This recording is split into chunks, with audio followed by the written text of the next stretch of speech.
As a general rule, you should try and do something that as many people as possible will get, which is why setup is perhaps the most important part of any act, because you need to introduce people to what you're doing, and you need to give them a framework which informs them of all the key facts and allows them to enjoy the rest of the act, regardless of whether they're familiar with the series or idea or not. So what I'm going to do now, I'm going to show you the video we made for non-con this year, because I think that's a good example of that. Because it references two shows, Evangelion and G Gundam. You don't need to know anything about them, because, well, hopefully you won't, because the act sets it up, so I will now try to find that video. UG non-con skit? There it is. Here we go. It was, well, I won't explain it, because it will do it itself. That's the idea behind it. I love you too, Juan. Welcome to the Bastard's Basic Guide to Anime Fan Dating. In this guide, we will be giving advice covering the 3 key aspects of dating: making a good first impression, having a successful date, and showing your partner that you care. Please note that the personal interactions in this video will be shown between a man and a woman, but the advice presented is applicable to all relationship types, be they heterosexual, homosexual, homosexual, bisexual, homosexual, or anything in between. Meet Timmy. Say hello to the audience, Timmy. Timmy's about to go on a date with his sweetheart, Susie. And he's quite nervous. Aren't you, Timmy? Well, don't worry. Anime can help you overcome those nerves. Do you know how, Timmy? By slavishly following the examples of some of anime's most awesome characters. That's how! Do you know who the most awesome characters are in anime, Timmy? Why, mech pilots, of course! Since the dawn of animated time, mech pilots have been the ultimate examples of pulling power, having to beat off partners with a proverbial stick. But with so many mech pilots in anime, whose example should you follow? Well, in this video, we will look at 2 pilots from opposite ends of the mech pilot scale to see how their approaches differ, in order to help you pick the approach that's right. Are you ready, Timmy? Ready? Making a good first impression. Okay, Timmy, let's see how Domon makes a good first impression. Well, long time no see, so how are you?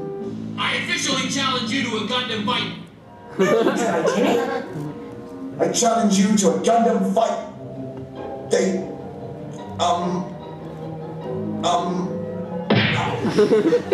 Timmy, let's see how Shinji would have handled that.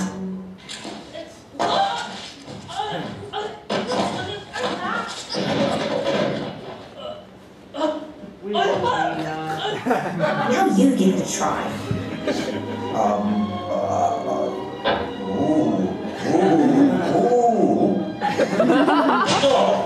Never mind, Timmy. Let's move on. Having a successful date. Okay, Timmy, now you're on your date. Don't wave. Let's see what Domon would do. Smells nice. I didn't come here to sit around and sip tea. All I want is for you to fight me. Now you try, Timmy. I don't want no stinking tea. I just want to fight. Well, that didn't go very well. Let's see what Shinji would do. Not hungry? It's good, even if it is all instant. I'm sorry, I'm just not used to food like this. What? Are you finicky? No, that's not what... Oh. Off you go, Timmy. This is awful.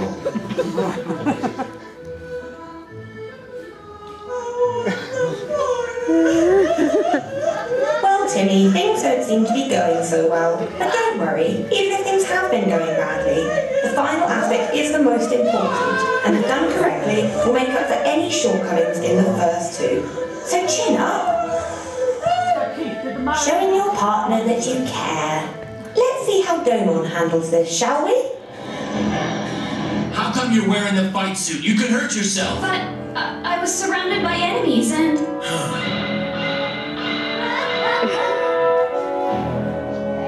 They've all come here with their own Gundams. We've got no choice but to force our way through. There you go, Timmy. Show her how much you care by rescuing her from peril.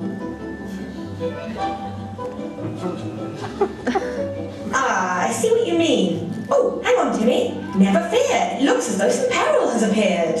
Susie's being attacked by a wild animal. Never fear, my love. I will save you. Now shower me with affection. You monster!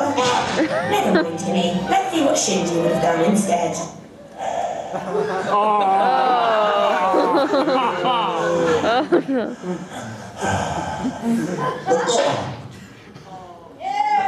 Come on, Timmy. Well, just do it, Timmy. There's a good lad. Now what could go wrong?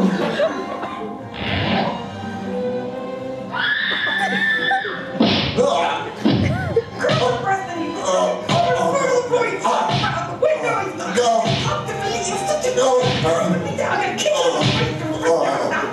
Oh, Timmy.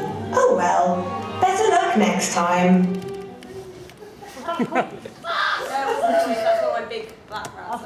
So yeah, you didn't really need to know anything about either Evangelion or G Gundam to get any of the humour in that, hopefully.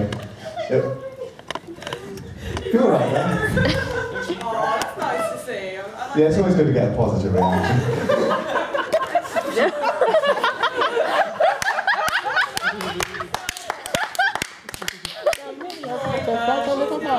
You see, one day I'm hoping we'll actually kill someone in an audience, because that would be fucking fantastic. Oh no, try to keep me first.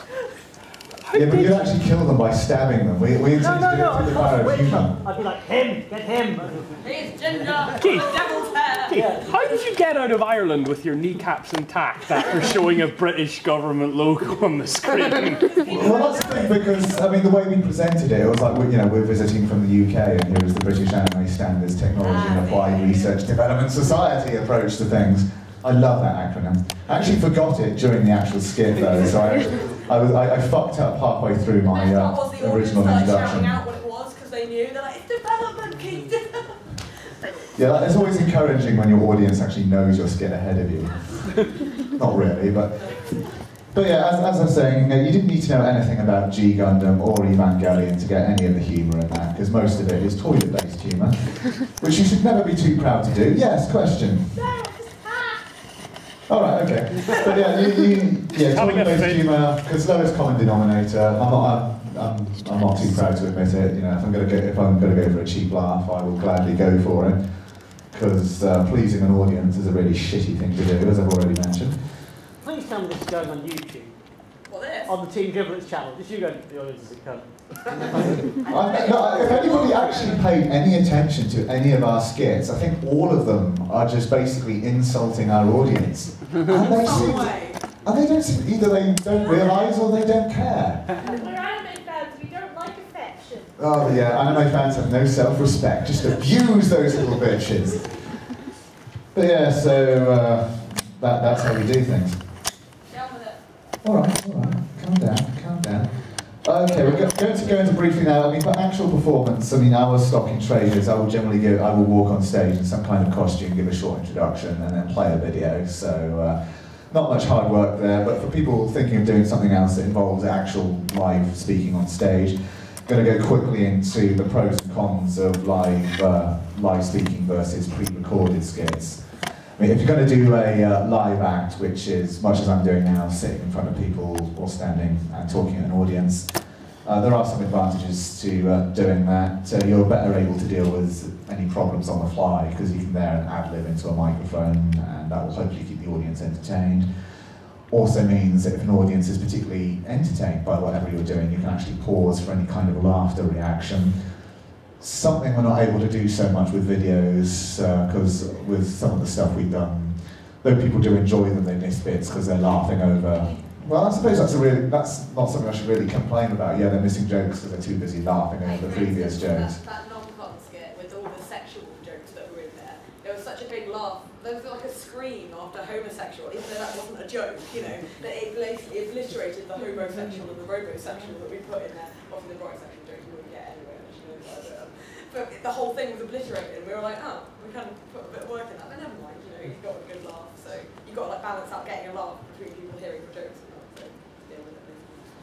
Yeah, and also touching on the thing with the bisexual thing, that's an in-joke for That's us. an in-joke. You can have in-jokes in your skits, but it's just meant, you should keep them to a minimum. It's just something, you know, as a little nod to, you know, whoever gets them, but don't make them the main focus. If you make an in-joke a main focus, you are doing it wrong, because you are alienating your audience right there, which is a bad thing to do, because your audience hates you from the start anyway. And You have a problem with the audience. I love the audience aside, you have a word. I love the audience, bunch of hateful little fuckers. Yeah. No, he can't help it. He feels abused by life. He is ginger and he does have a face like a smashed hat. That's rich coming from you, fucked up body boy. Jesus. Oh, I'm sorry. I had radiotherapy. You just had piss poor genetics. Oh, that's so sad. No, we tried it once. It's just slapping It's and just grunting. no fun for anyone. Penises away, children, get on with it. Right, so, yes, when you're doing stuff live, it means that when an audience heckles at you, you can heckle back at them, but you've got to be entertaining, otherwise, as just happened there, it just got a bit tedious for everyone, so I do apologise for that. Stop being tedious, Molly.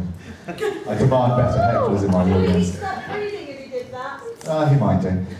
Right, the other thing is pre-recorded skits, which a lot of people do. Well, I say pre-recorded, they pre-record the dialogue, so they'll be there on stage mouthing to whatever's going on, which is generally, if you're going to do something live on stage, if you've got any more than 2 people, I would recommend pre-recording, because as a general rule of thumb, most conventions can't seem to get any more than a couple of mics. And the saddest thing to watch in the world is if you've got a dozen people on stage, all with dialogue, and they're either trying to yell to the audience, which in most venues doesn't work, because most modern venues do not have actually proper acoustics, so they need the actual sound equipment. And there's nothing worse than seeing people talk and then having to pass the microphone between themselves. It's like, you know. There's something worse, and that's passing the script between them. Oh yeah, if you're there reading your script off on stage, you shouldn't have been on stage in the first place, because if you haven't learned or practiced your lines beforehand, it's just going to look horrible on the stage. Because I mean, you're going to get enough hate anyway without adding to it by being there obviously reading off a script, because it doesn't look very good.